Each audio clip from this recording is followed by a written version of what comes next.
너는 또 말하기를 주 여호와의 말씀에 내가 너희를 만민 가운데서 모으며 만민 가운데서 수많은 백성 가운데서 너희를 모으며 너희를 흩은 열화 가운데서 모아내고 이스라엘 땅을 너희에게 주리라 하셨다 하라.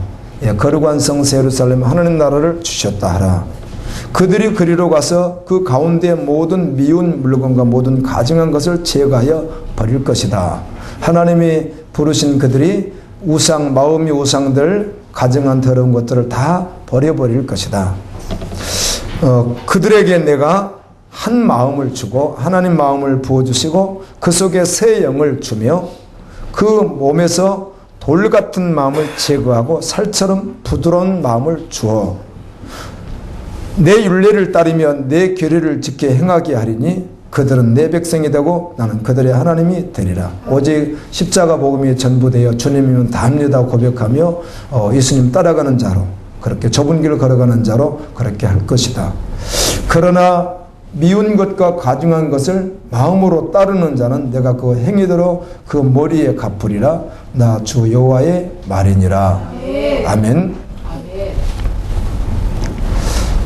중학생 딸이 있는데 선교사님이신데요. 이제 돈이 실제로 없으니까 뭐 있을 수도 있고 없을 수도 있으니까 생리 기간이 되었는데 그거를 몇일간 그 한 개를 그대로 그냥 하고 다녔대요. 다르게 이렇게 교체할 형편이 안 되니까.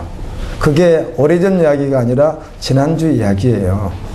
제가 지난주에 만난 분들을 한번 나누고 싶어요. 제가 지난주 만난 분들 이야기입니다. 이 이야기가 지지난번 만난 분들이 아니고 지난 일주일 동안 만난 분들 이야기인데요. 보니까 이 딸이 뒤가 이렇게 좀 촉촉해 보이고 앉아서 왜 그러니 그랬더니 보니까 그래서 그렇게 다니더래요. 그런데 어떻게 집안을 구석구석 어떻게 하다가 보니까 그게 하나가 나온 거예요. 그래서 막 가족들이 다 기뻐가지고 주여 기쁩니다 뭐 이랬다는 거예요. 그런 이야기를 들었고요. 또 한 분은 어린 아이가 딸이 이렇게 감기기 있고 이렇게 해가지고 몸이 안 좋아서 심한데 열이 40도 이상 올라가면서 우리가 경계란 말을 쓰듯이 까무라져 버리는 거예요. 이렇게 기절하고 절도해 버리고 그러는 거예요. 하룻밤을 그렇게 세우는데 이제 기도하는 가운데 혹시 돈이 있었다면 병원에 가면 되는데 또 돈이 없는 거예요. 한 푼도. 그래서 이분들이 그렇게 말하더라고요. 저번 주에 어떻게 말씀하냐면 우리는 그냥 사람에게 내가 죽는다고 해서 쉽게 가서 손 벌리지는 않습니다. 그냥 그래도 묵묵히 주님의 은혜를 구하게 되죠. 그렇게 말하는 거예요. 그런데 정말 마음이 어렵더래요. 이분이 제가 나이가 이제 겨우 이제 30대 후반 정도 되신 분이신데 마음이 너무 어렵고 얼마나 어렵겠어요. 딸이 죽어가고 있는데 병원에 가면 치료 금방 할 수도 있을 텐데 그런 돈은 없고 그래서 결국은 기도하다가 치료되는 것 같진 않아서 이런 마음까지 주님이 주시더래요. 정말 그 마음속에 그냥 정말 그 겨울에 아주 칼바람과 같은 그런 마음이 스쳐 지나가면서 하나님 이렇게 해서 주님이 데려간다면 그것도 하나님의 뜻 안에 있겠죠. 네, 주님이 하시는 대로 순종하겠습니다. 그렇게 하면서 기도를 하는데 이틀이 지난 다음에 애가 다 죽어가는데 어떻게 돈이 들어왔대요. 그래서 그걸 가지고 병원에 가서 치료를 받게 되었고 지금 열이 정상에 되었노라고 그렇게 나누는 거예요. 이분이 은혜가 되었습니다. 이분은 신학 박사학위를 DHM을 이렇게 박사학위를 하고 있는 가정 속에 있었는데 어떤 부르심이 있어서 부르심으로 걸어가는데 한 보름 정도를 어디를 다녀와야 되는 거예요. 그 부르심 속에서.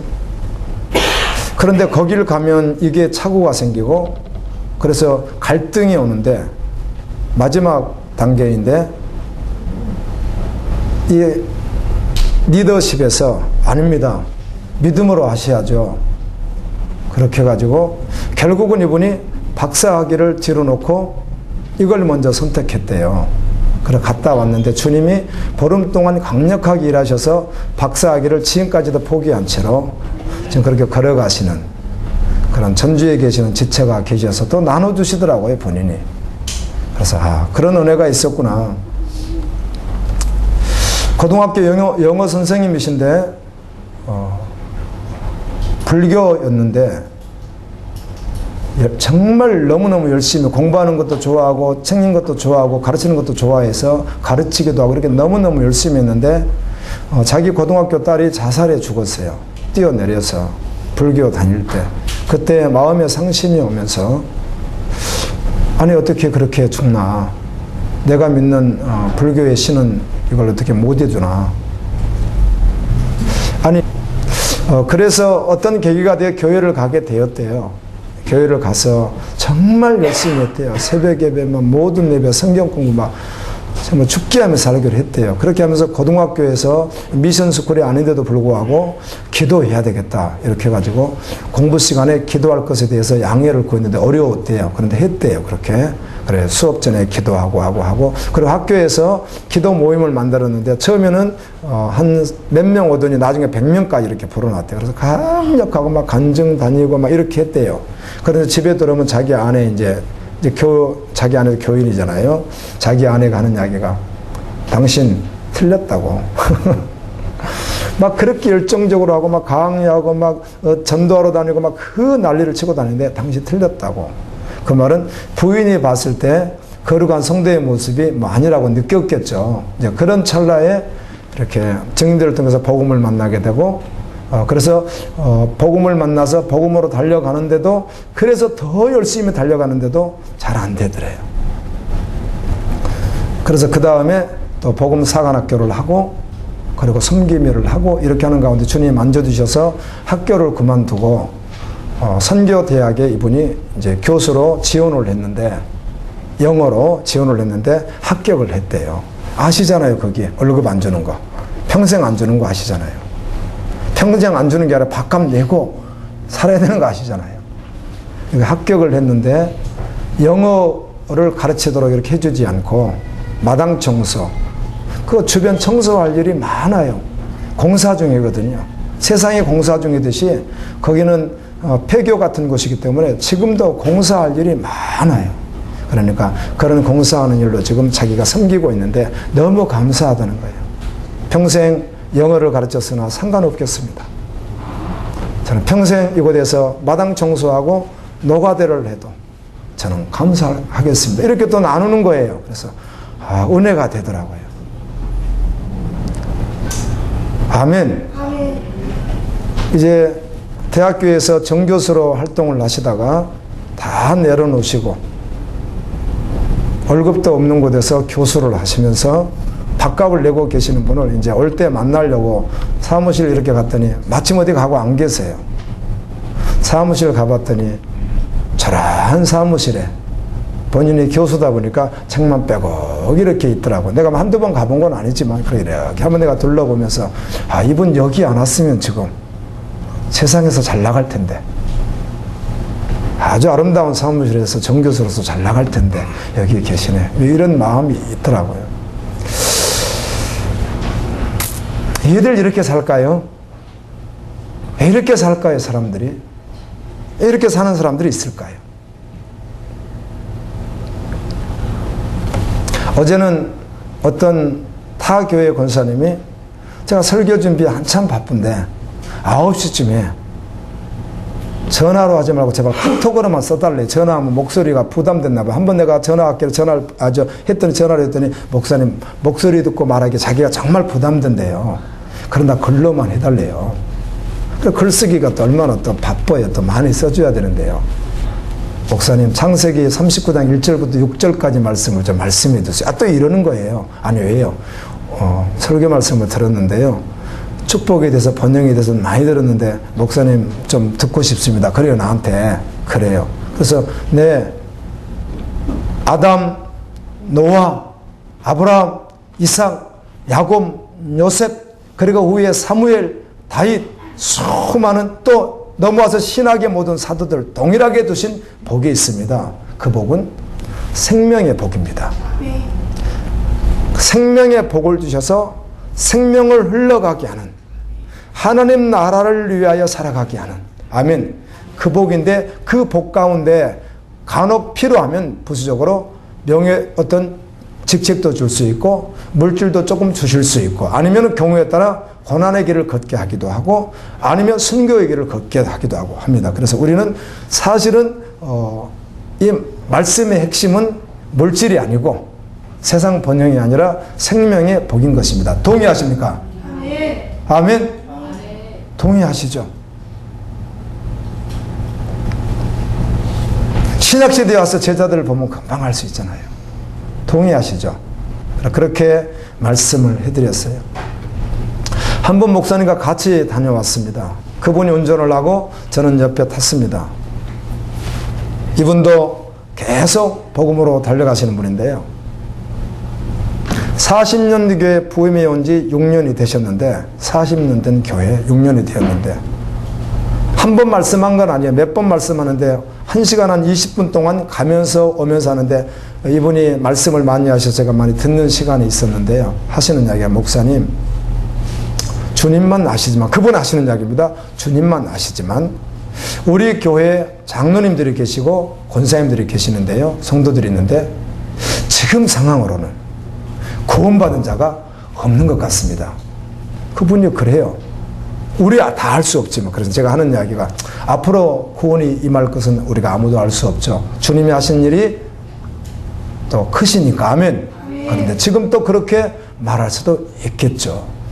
예, 저도 동일하게 그런 생각을 할 때가 있었는데, 지금은 여전히 나와 함께 정말 그날에 오실 주님을 맞이할 수 있도록 긍휼한 마음을 가지고 말씀을 전하고 기도하지만 여전히 아직도 부족합니다. 저도 이렇게 대화를 나누는 시간이 있었어요.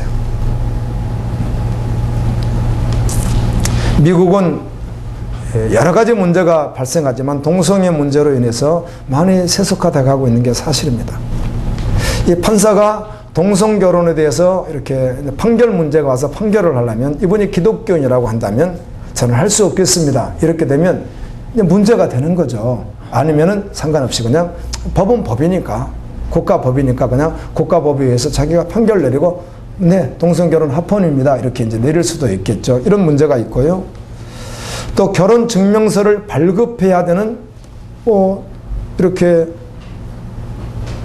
공직에 있는 분들 있잖아요. 사무하시는 분들이요. 하면 되죠. 동성연애 합헌됐습니다. 이렇게 발급하면 되죠. 프린트 해주면 되고, 도장 찍어주면 되는데, 정말 그리스도인이라면 갈등할 것이라는 거죠. 그것마저도. 그렇게 되면 어려울 거라는 거예요. 그런데 로마서 1장 32절 말씀과 같이 상실한 마음을 가진 자들은 그리스도인이라고 말할지라도 그 직업을 잃지 않기 위해서 세속법을 따르게 될 것이라는 겁니다.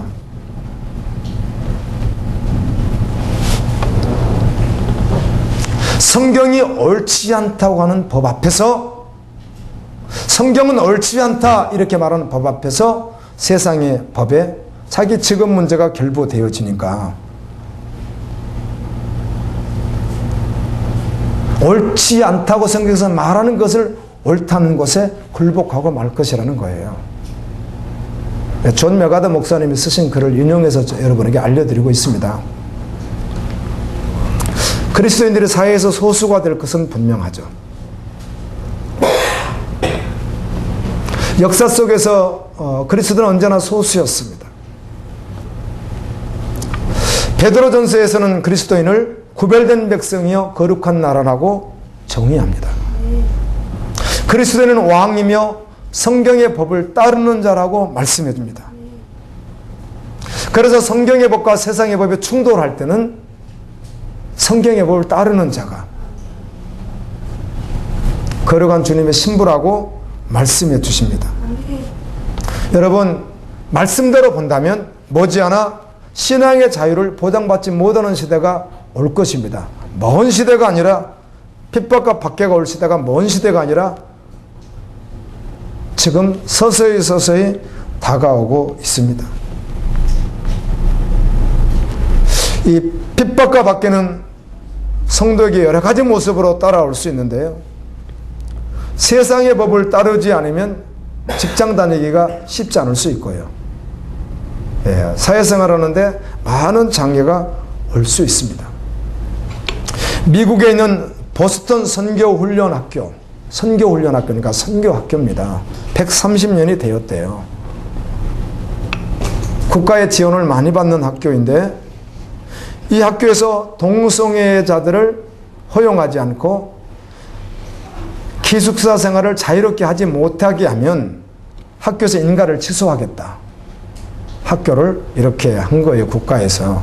여기 얼마나 갈등이 있었겠어요. 130년 된 학교가 학생 수도 많고 교수들도 많고 이렇게 되어 있는데 동성애자들을 받아들이고 동성애자들에게 기숙사를 마음껏 사용하도록 해주지 않으면, 그렇게 허용하지 않으면 학교를 인가를 취소하겠다는 거예요.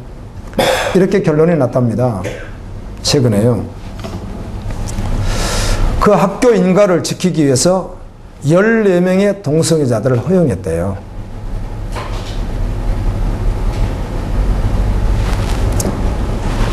선교학교는 이 세상 법싸움에 그냥 무릎 꿇어버린 것이죠.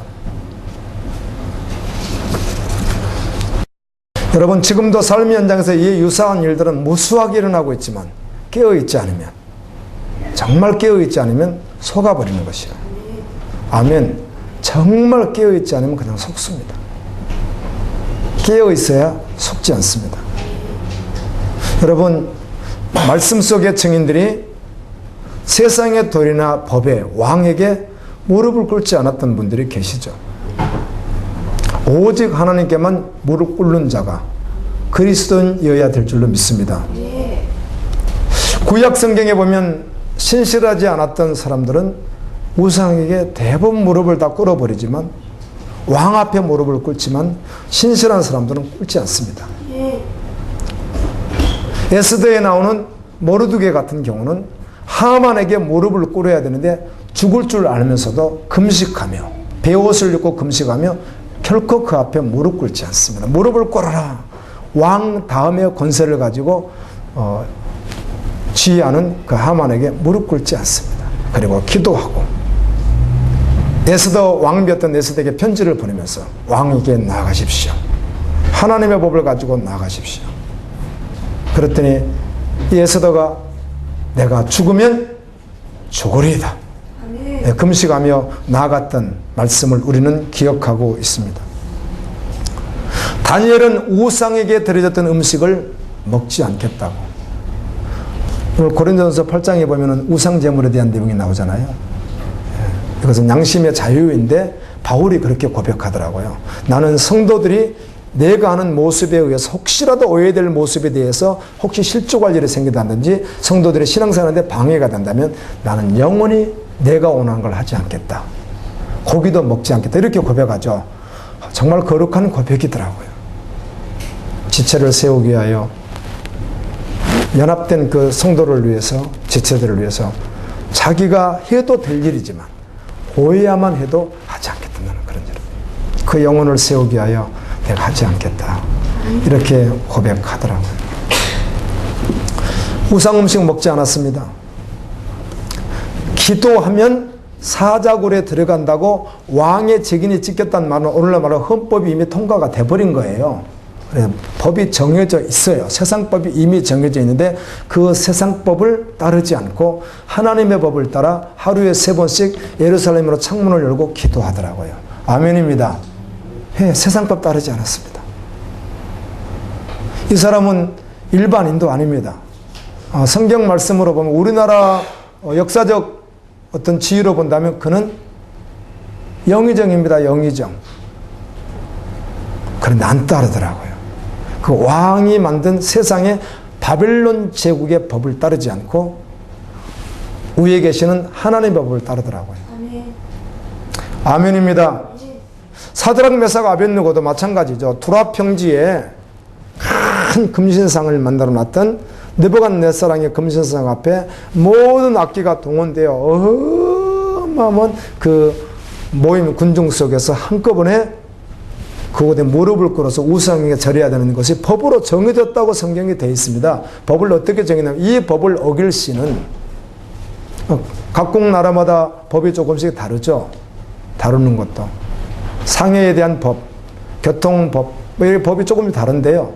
이때 당시 바벨론에서 정했던 법은 무엇인가 하면 그때 그 신상 앞에 절하지 않으면 뜨거운 불 속에 집어넣어서 태워서 죽인다는 거죠. 사형을 그렇게 하겠다는 거예요. 나무에 달려 죽이기도 하고 또 칼로 찌르기도 하고 뭐 목을 치기도 여러 가지 방법으로 죽이는데요.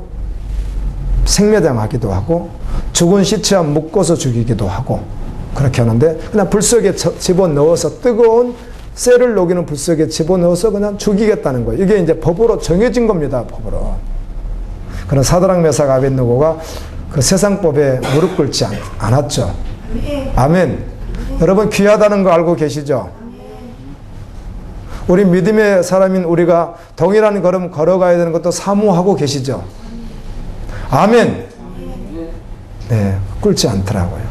주님은 그렇게 성경을 말씀해 주시는 거예요. 예수님이 사탄의 유혹에 무릎 꿇지 않으셨죠. 제자들은 그리고 수많은 주님의 증인들은 2000년 역사 속에서 세상의 법을 따르지 않고 오직 하나님의 법을 따라 살아가기도 했습니다. 그러다 보니까 핍박도 있고 고난도 있었습니다. 하나님께서는 법을 따르는 자들에게 주실 하늘의 영광에 대하여 성경엔 너무 많이 기록해 두셨습니다. 아멘. 빼곡하게 말씀하십니다.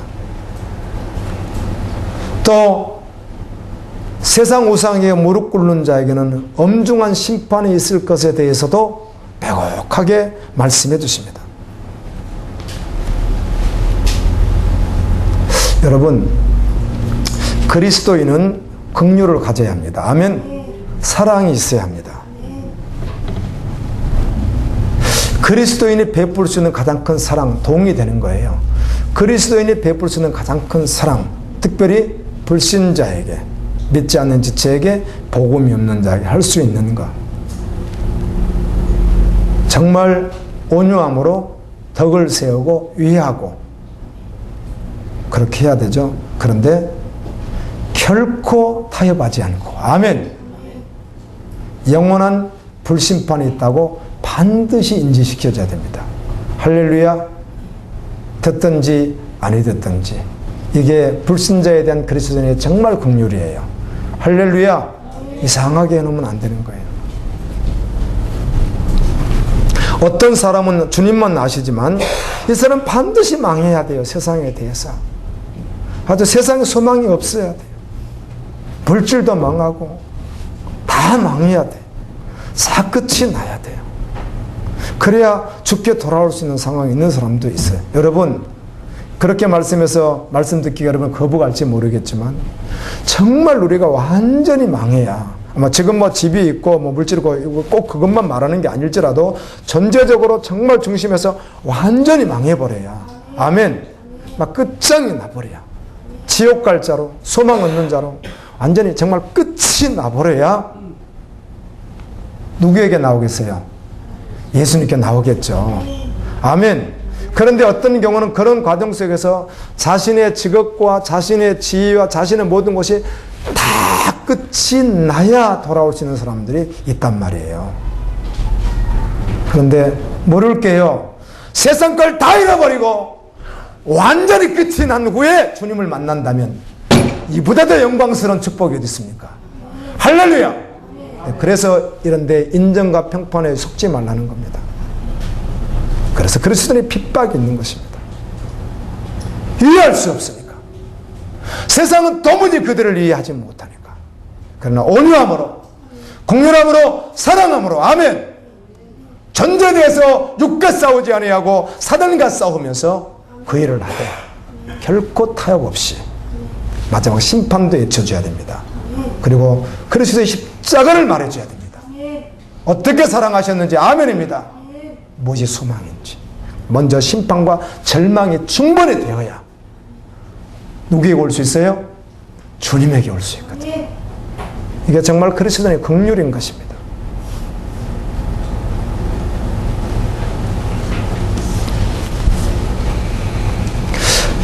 데살로니가전서 1장 5절에 보면 하나님 나라에 합당한 자로 여기심을 받게 하려 함이니 그 나라를 위하여 너희가 또한 고난을 받느니라. 이게 데살로니가전서 1장부터 5장까지 보시게 되면 말씀 그대로 파르시아 주님 강림하신다는 말씀도 다른 헬라어로 쓰기도 했지만 이 말이 계속해서 반복되어 있는데요. 데살로니가 교회 성도들에게 보낸 편지가 신약성경 중에 제일 첫 번째 편지가 되기 때문에 그때 막 고난이 심할 때예요. 유대는 유대로 고난이 심하고 이 데살로니가는 지금 말하는 그 유럽 지역에 밑으로 가면 고린도 있잖아요. 위로 가면 빌립보 그쪽이거든요. 터키에서 이렇게 건너간 지역이거든요. 이곳이 데살로니가예요. 이곳도 핍박이 있었습니다. 복음 때문에. 그래서 바울이 미리 그들에게 말해줬다고 이렇게 합니다. 내가 말하지 않았느냐. 머지않아서 너에게 심한 핍박이 올 것이라고. 그런데 이 말을 꼭 기억하고 하나님의 말씀을 기억하고 너희가 흔들리지 말고 아멘. 끝까지 그 말씀을 붙들어라. 그랬더니 그들이 사람의 말로 받지 아니하고 하나님의 음성으로 들었어요. 그들 속에 하나님의 말씀에 역사가 있었다는 것입니다. 그러면서 하는 이야기가 하나님 나라에 합당한 자로 여기심을 받게 하려 함이니 그 나라를 위하여 너희가 또한 고난을 받느니라. 아멘. 이렇게 말씀해 주시는 겁니다. 여러분 믿음으로 달려가는 사람에게는요, 정말 믿음으로 달려가는 사람에게는 역설적이게도 고난과 핍박이 있을 때 믿음이 더욱 강해지는 거예요. 아멘. 주님 나면 큰일 나거든요. 주님 아니면 안 되거든요. 오히려 평안할 때 안일할 때 많이 놓쳐버렸다는 것들을 믿음으로 반응하고 주님을 바라보면서 가는 사람들에게 고난과 핍박이 막 밀려올 때요, 그때 믿음은 정말 정금같이 강해지는 거예요. 아멘. 그렇게 믿음으로 하나님의 사람들이 살아가더라고요. 이 시대에도 복음과 함께 고난받는 사람들이 열방엔 많이 계십니다. 우리도 삶 현장 속에서 믿음으로 걸어가면 올 수 있습니다. 여러분 지금 어떤 내가 자리에 있으며 어떤 법을 내가 따라가면서 어떻게 내가 왔다 갔다 하는지 한번 살펴보고 믿음의 법으로 살기를 또 한번 결심하고 결정하고 주께 올려드리며 그렇게 가야 될 줄로 믿습니다. 묻겠습니다. 답은 정확하니까.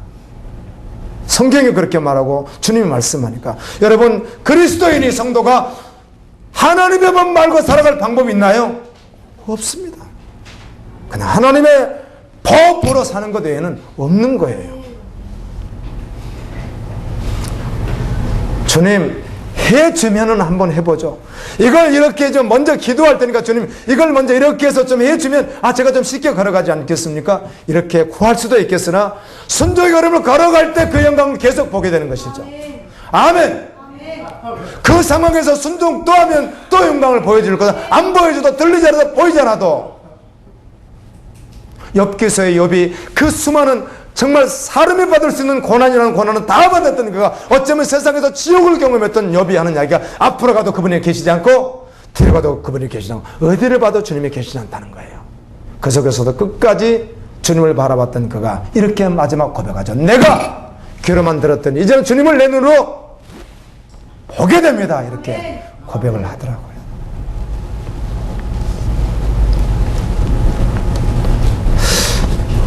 이번에 여러분 꿈이 있습니까? 복음 이후의 말이에요. 그리스도 안에서 그래서 저도 한번 살펴보았죠. 뭐 꿈이라고 하는 게 목회자니까 뭐 이렇게 말하지 않아도 뭐가 이렇게 있겠죠. 복음 만나기 전에 저희 꿈이 있었다면 복음 만나는 후에도 뭐 꿈이 있었습니다. 큰 대주제는 하나님의 나라분과 선교 완성이라는 꿈 말이에요. 이게 구호가 아니라 실제로 와닿기 시작하고 오거든요. 그런데 이번에 주님이 정말 한번 제 심장을 한번 확 잡아주셨어요. 너 꿈이 뭐니? 이렇게 묻는 거예요. 그래서 꿈을 받았습니다. 여러분이 들으면 너 그 꿈입니까? 이렇게 말할 수 있겠지만 이게 내가 그냥 지식인가 그냥 동의하는 수준인가 아니면 이게 나에게 정말 생명된 실제인가 하는 것이거든요. 그 생명된 실제는 살아갈 것이기 때문에. 아멘. 있었죠. 오는 줄 왔죠. 그런데 이번에 이런 꿈을 주시는 거예요. 정말 초대교회와 같은, 아멘입니다, 거룩한 공동체를 이루는 것입니다. 아멘. 아멘. 맞습니다, 주님. 맞습니다. 지금 있는 우리 지체들과 함께 일어나가며 그게 하나님 나라 부흥과 선교성을 위해서 확장은 되겠죠. 여러 가지 방법으로 어떻게 되어지든. 그런데 맞습니다, 주님. 그래서 주님은 저에게 아주 무거운 책임감을 주시기를, 그래서 말이야, 너가 그 꿈이 정말 너가 한이 되고 그게 너의 운명이 된 것이라면, 그래서 너가 서야지. 아멘.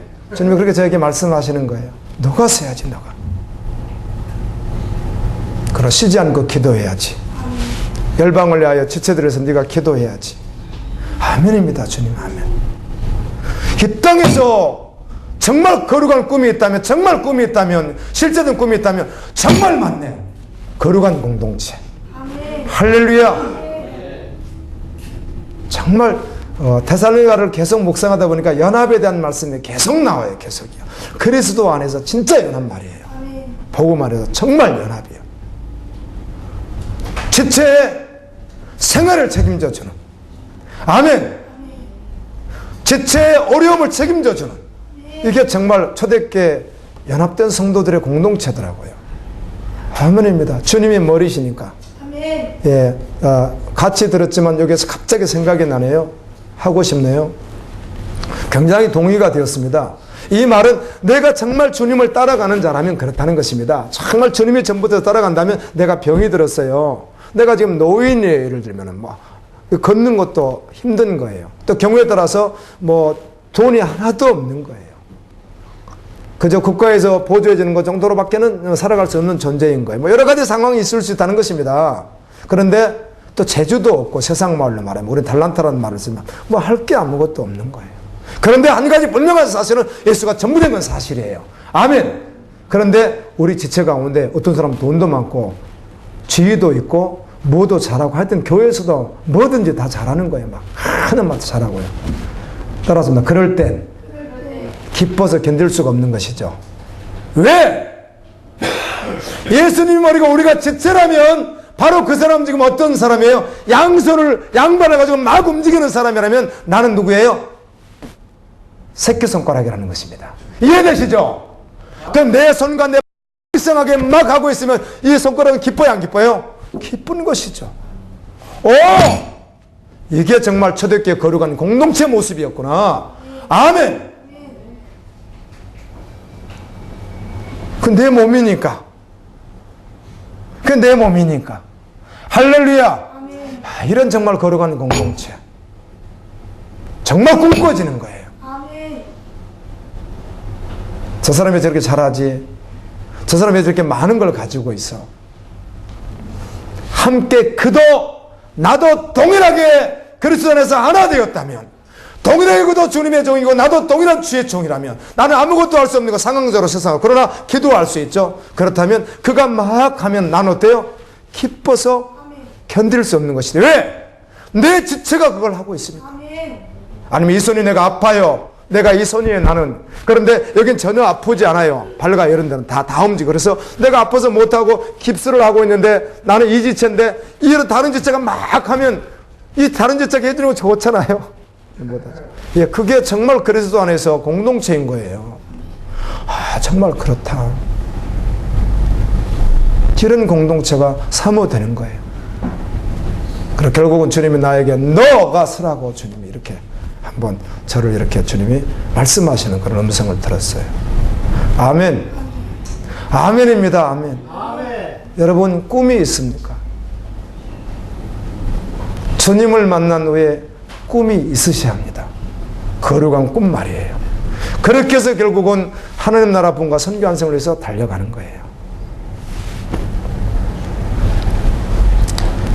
그래서 살전을 묵상하는데 3장 13절 말씀이 그렇게 마음에 와닿는 겁니다. 이 기도 해야 되겠다. 좀. 너희 마음을 굳건하게 하시고 우리 주 예수께서 그의 모든 성도와 함께 강림하실 때 하나님 우리 아버지 앞에서 거룩함에 흠이 없기를 기도한다. 누가? 데살로니가 성도들이. 아멘. 우리는 이미 그렇게 걸어가고 있다. 이 실루아노는 노마식 이름입니다. 노마식. 신라거든요. 유대식 이름이 신라인데 이제 헬라식 이름이 신라라면 실루아노는 노마식 이름이에요. 그래서 데살로니가에 보면은 바울, 실루아노, 디모데 이렇게 돼 있습니다. 그래서 바울과 실루아노가 막 매일 같아서 지금 말씀을 전해주고 왔는데 혹시 악한 자들이라서 시험하고 또 물타버린 복음 때문에 이들이 어려워지지 않는가, 또 세상과 정확히 타협하고 하는데도 된다고 말하는 또 그 속에 빠져 있지 않는가, 잘못되지 않는가, 이렇게 해가지고 너무너무 마음이 막 저려서 누구를 막 급히 보내죠? 디모데를 막 보내잖아요. 빨리 가서 보고 오라고. 그랬더니 디모데가 가서 봤더니 너무 믿음으로 달려가는 거예요. 서로 막 사랑하고 막 역사가 있고 그러는 거예요. 그래서 그걸 듣고 너무 기쁜 거예요, 바울이. 그러면서 또 하는 이야기가, 주님 오시는 날 우리 함께 어떻게 거룩하게 서는 것을 소망한다. 그것을 위해서 내가 기도한다. 기도하는 내용이 너무 거룩하고 아름다웠어요. 기도하겠습니다. 더욱 함께 우리 기도하면서 달려갔습니다. 에스겔 우리가 계속 보고 있으니까요, 또 설교를 하게 될 텐데요. 1장부터 48장까지 있잖아요. 근데 지난주에 8장부터 15장까지 보았는데, 이번 주부터는 16장부터 21장까지 여러분 또 보게 될 거예요. 1장은 하늘의 영광을 이렇게 보여주잖아요. 뭐 내용이 많지만 그렇게 하고요. 2장에는 그래서 보여주시고 선지자 에스겔을 이렇게 부르시면서 3장에서는 너가 이렇게 삶을 살아야 하고 이런 모습으로 선지자가 해야 된다 해서 인분에다가 떡을 구워 먹게 하고 이스라엘에 가진 고난을 네가 자면서 40일 이렇게 자고 이렇게 자면서 그 이스라엘의 고난을 네 마음에 품고, 아멘. 지금 패역한 우상숭배하는 이스라엘의 모든 고난을 네 몸에 품고 그들을 안고 그리고 가야 된다, 이런 말씀들이 3장에 나와 있고요. 4장에는 그래서 예루살렘이 심판을 받게 될 텐데 이런 심판이 있을 것이다. 5장에 가서는 네 머리를 잘라가지고 3분의 1은 불로 태우고 3분의 1은 칼로 막 자르고 3분의 1은 말리는 것과 같이 이렇게 이스라엘이 심판받을 거야. 이 말씀을 계속해서 9장 10장 계속 이어나갑니다. 그 다음 6장에는 우상숭배에 대해서 심판하겠다. 7장은 그래서 이스라엘의 끝이 왔다. 끝이 왔다. 여러분, 계속해서 끝이 왔다, 심판이 있다고 말하는데, 여러분 주님의 음성을 들을 수 있어야 될 줄로 믿습니다. 정말 심판 있는 거 맞잖아요. 끝이 있는 거 맞잖아요. 우리 지금 돌이켜야 되는 것이죠. 한번 생각해 보시죠. 정말 수많은 기적 가운데 수많은 기적이 있어도 기적으로 보지 않습니다. 나에게 나타나는 걸 기적으로 하지. 뭐 이런 말 흔히 하잖아요. 공기 마시는 걸 기적으로 생각하지 않고 태양이 뜨거워지는 걸 기적으로 생각하지 않는 거예요. 그렇죠. 상상할 수 없는 기적들인데요.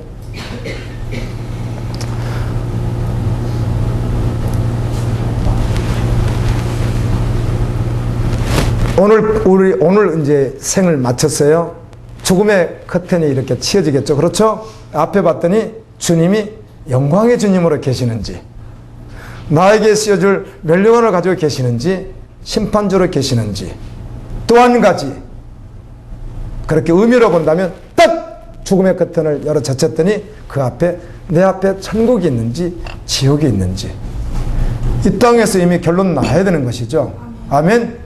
그러면요, 믿음으로 취하고 결론이 완전히 나야죠. 나서 혹시 믿어지면 믿고 돌이켜서 죽게 나가는 것이고요.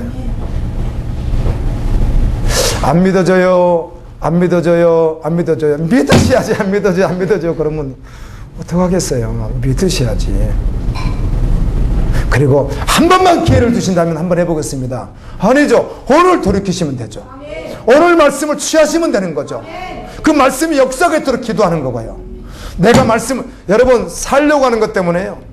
산상수훈 5장 7장을 보면서 말씀드리듯이 여러분 마음으로까지 하라니까 우리 살아갈 수 없단 말이에요. 어떻게 주님 해도 너무 하시는 것 같아요. 이걸 어떻게 우리가 살아요. 이걸 말씀을. 그래서 그냥 주님인 것이에요. 아멘. 그냥 주님 붙들고 가는 거예요. 그래서 예수님은 죽는 줄 알고 그냥 주님으로 살아가는 거예요. 엎어지면 일어나서 또 주님 보고 가고요. 실수하지 않는다는 게 아니에요. 그러나 대놓고 막 죄질 수 있는 것도 아니고요.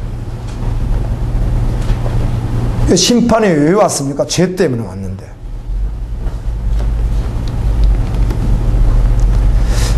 그리고 8장에 4가지 우상의 실체에 대해서 말해요. 그 우상 숭배가 뭐였다? 장로들이 질투의 우상, 하나님의 질투의 우상을 북문 성전입니다. 그곳에서 또 담을 너머로 봤더니 그 속에 온갖 짐승의 그림들이 있듯이 우리 심령이 어떻다는 거예요? 그렇게 더럽다는 것이죠. 그리고 이 말씀에 대해서요, 12장에서도 11장에서도 계속 말하면 너희의 마음의 우상이라고 말합니다. 겉으로 보이는 우상을 말할 것 같죠? 겉으로 우상 있었습니다. 그런데 뭐라고 말해요? 너희 마음의 우상. 이런 모든 결정이 마음에서 나오거든요. 오늘 이걸 할까 말까 다 마음에서 나와요. 그래서 그 마음이 주님 앞에 있어야 돼요. 아멘. 사단이 마음을 계속해서 흔들어 놓거든요. 그 마음으로 내가 그러면 이 마음으로 결정하는 대로 하거든요. 아멘. 사람 죽이는 것도 마음으로 뭘로 해요? 마음으로 하잖아요. 음란도 무엇으로 하고? 마음으로 하고. 행동도 무엇으로 하고? 마음으로 하고 행동으로 가거든요. 그래서 너희의 마음의 우상 이렇게 말해줍니다. 네 가지 우상 가운데 여인들이 단무스, 이건 생산신이에요. 팔레스타인 쪽의 생산신인데 이 단무스를 향해서 그냥 막 교회 안에서 그러니까 번영을 주십시오 막 이렇게 하고 있다는 거예요. 복음이 아닌. 또 25명이 태양을 숭배하는데 이 25명 태양 숭배하는 것은 11장 1절에 나왔습니다. 백성들의 고관이라고. 교회의 입장으로 보면 지도자급이라는 거죠. 이들이 뭘 하고 있어요? 예, 거기서는 우상숭배라고 말하지 않고 그들 행위가 악독하다고 말합니다. 우상숭배를 하니까 마음이 우상에 있으니까 삶도 어떻게 나올 수밖에 없어요? 그렇게 나올 수밖에 없다는 거예요. 이렇게 말씀해줘요. 그리고 9장에서는 이마에 표를 그리는데 이것을 알고 애기하고 돌이켜 울며 그리고 그렇게 죽어가는 영혼들을 해서 함께 울고 나도 울고 그들 영혼으로 우는 그들은 이마에 뭘 하라는 거예요? 표를 하라는 것입니다. 그래서 심판할 때 죽일 때 남녀노소 노인부터 완전히 다 죽여나갈 때 다 심판할 때 표에 있는 자들만 어떻게 하라? 놔두라. 요한계시록에 보면 우리 입맞은 자 나오잖아요. 그렇게 놔두라. 그리고 10장에는 여호와의 영광이 성전을 떠나버리는 내용에 대해서 이렇게 나와 있고요. 성전 영광이 떠나죠. 그렇게 되니까. 성전이 누구예요? 오늘 우리잖아요. 그리고 11장은 예루살렘 심판받을 거, 12장은 그래서 포로로 잡혀갈. 그래서 포로로 잡혀가는데 이렇게 말합니다. 너 일어나가지고 막 부지런히 빨리 전쟁이 일어나가지고 피난 가듯이 도망가듯이 막 도망가듯이 빨리 네가 그렇게 액션을 취하라는 거예요. 그래서 어떻게 하면 너무 급하니까 앞으로 나갈 수 앞에서 적군이 나갈 수 없으니까 막 담을 열어가지고 구멍으로 막 빠져나가듯이 막 이렇게 하라는 거예요. 행위예술을 하라는 거예요. 행위예술을. 에스겔에게. 여러분 에레미야에게도 이사야에게도 그렇게 행위예술을 하라고 하잖아요. 하나님께서. 그렇게 해서 그들이 좀 징조를 보고 깨닫게 해라. 그럼 그들은 무슨 일이 있구나. 선지자가 저러는 거 보니까 이렇게 좀 네가 그렇게 해라. 삶을 증인으로 살으라는 거예요. 복음을 살으라는 것이죠. 아멘. 믿음의 사람이. 이제 그런 말씀들을 쭉 이렇게 해줘요. 그리고 나서 하는 이야기가 에스겔 13장에서는 거짓 선지자들에 대한 심판에 대해서 나오는데 가장 큰 문제가 뭘까요? 비진리잖아요. 비진리. 진리가 아닌 것이란 말이에요. 진리가 아닌 것에 혼동하는 거거든요. 그러니까 당연히 거짓 선지자들은 큰 심판이 있죠. 이스라엘이 결국은 망하게 갈 수밖에 없는 이유가 무엇이에요? 거짓 선지자들 때문이거든요. 13장 4절에 이스라엘아 너희 선지자들은 항무지에 있는 여호와 같으니라. 너희 선지자들이 성 무너진 곳에 올라가지도 아니하였으며 이스라엘 족속을 위하여 여호와의 날에 전쟁을 견디게 하려고 성벽을 수축하지도 않았다. 성도들의 여호와의 날 심판의 날이 다가오고 있고 고난의 날이 다가오고 있을 때 믿음으로 살아갈수록 그들을 강력하게 믿음으로 세우는 일을 하는 것이 아니라 그냥 어때요? 놔둬버렸다는 거예요. 그냥 복음으로 살지 않았다. 그리고 9절에서는 그 선지자들이 허탄한 묵시를 보며 거짓 것을 점쳤으니 내 손이 그들을 쳐서 내 백성의 공의에 들어오지 못하게 하며 이스라엘 족속의 호적에도 생명책에 기록하지 않겠다는 것이에요. 10절에 이렇게 칠 것은 이렇게 선지자들을 내가 왜 치는가? 내가 이들을 왜 치는가? 그들이 내 백성을 유혹하여 평강이 없으나 지금 전쟁이 있고 하나님 심판이 다가오고 있는데 평강이 없으나 평강이 있다 함이라. 담을 쌓는데 해칠만 해준다는 거. 해칠만. 그 속에 우상의 짐승의 모든 것이 가득 차 있는 그들에게 빨간색 노란색 꽃을 그려주고 아름다운 건물을 그려주고 이렇게 벽화를 막 그려주고 있다는 거예요. 선지자들이 항무제 여호와 같이. 그게 13장 말씀입니다. 그 내용. 14장에서 마음의 우상 장로들 해주고 15장에는 그래서 불에 던져질 뗄감이라고 이스라엘이 이렇게 심판이 있을 것이라고 말하고 16장에 가증한 예루살렘. 근데 이렇게 성경은 끝나지 않아요. 계속 여러분 계속 심판하니까 하나님은 심판하시는 분이시죠. 근데 왜 그렇게 말씀을 그렇게 해서 하나님은 어제나 우리가 동일하게 살아계신 분이기 때문에 오늘 이 말씀이 복음이거든요. 복음. 아멘. 아멘입니다. 그래서 에스겔 37장 건너뛰어서 보시게 되면 다 할 수 없으면 건너뛰겠습니다. 보면 마른 뼈 하는 겁니다. 마른 뼈. 죽었어요. 완전히. 죄와 허물로 죽었어요. 살아날 가능성이 아예 없어요. 여러분 세상에 어떤 의학이 발달한다고 해서 전쟁으로 말미암아 수십 년 수백 년 전에 죽은 뼈들이 엉켜서 이렇게 그냥 그 속에 수천 수만 수백만의 뼈가 막 뒤엉켜 있는데 이게 어떻게 사람이 되겠어요? 그런데 에스가나 살겠느냐? 주님이 아십니다. 아멘. 내 말을 대언해라. 뼈들아 서로 붙어라. 예. 힘줄에 들어가라. 예. 이번에 살이 붙어라. 마지막에 생기가 들어가라고 말하라. 그때 뭐가 됐어요?